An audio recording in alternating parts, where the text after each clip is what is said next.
pessoal, tudo bem? Vamos começar agora uma série muito importante chamada Milestones do Checklist, do desenvolvimento.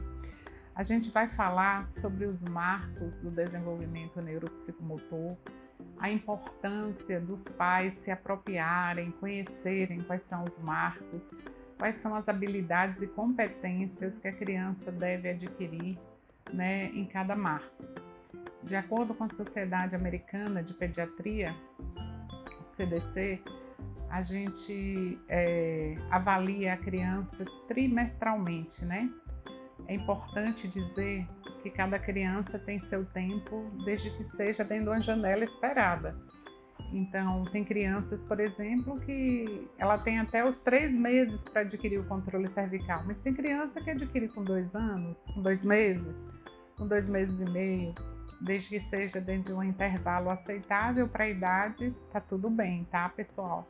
Então, a gente vai falar sobre esse checklist do desenvolvimento, entender qual é a diferença de desenvolvimento para crescimento, compreender que essa fase do bebê, principalmente os primeiros 1000 dias de vida, é a fase mais importante da vida do ser humano.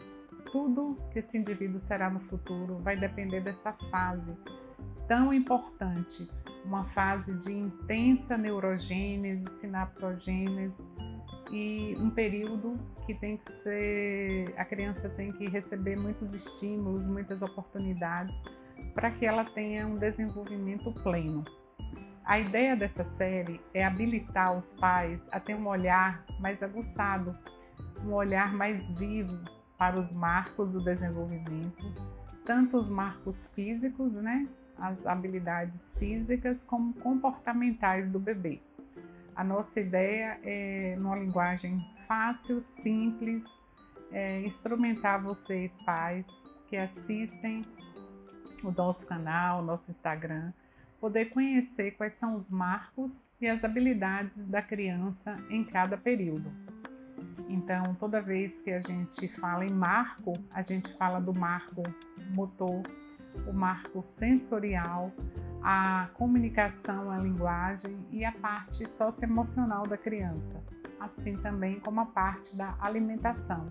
A gente vai estar dando esse enfoque também.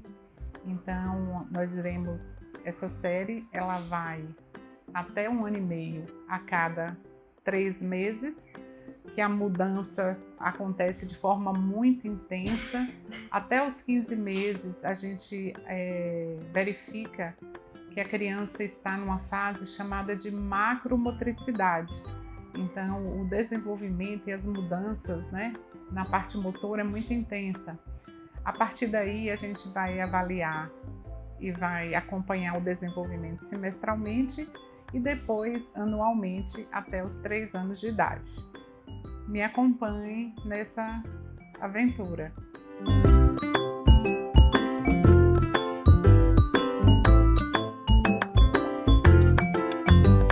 Pessoal, eu vou falar um pouquinho para vocês sobre atraso e transtorno.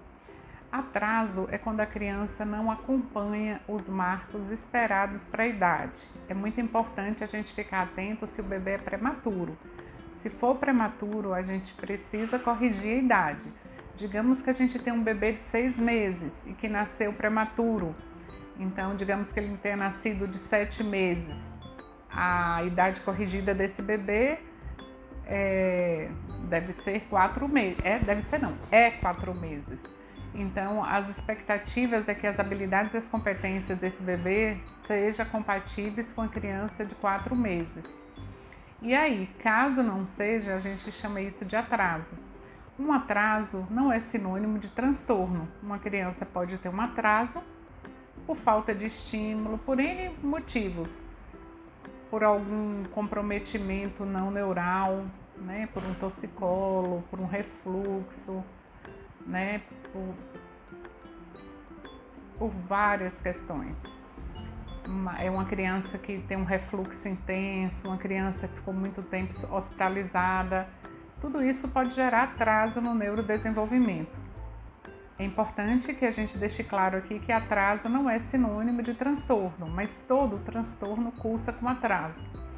E depois a gente fala também da questão da deficiência, que é quando aquele transtorno ele fica instalado e a criança, o indivíduo, vive com aquela deficiência, que pode ser uma deficiência física, visual, pode ser uma deficiências múltiplas, depende dos órgãos e sistemas comprometidos.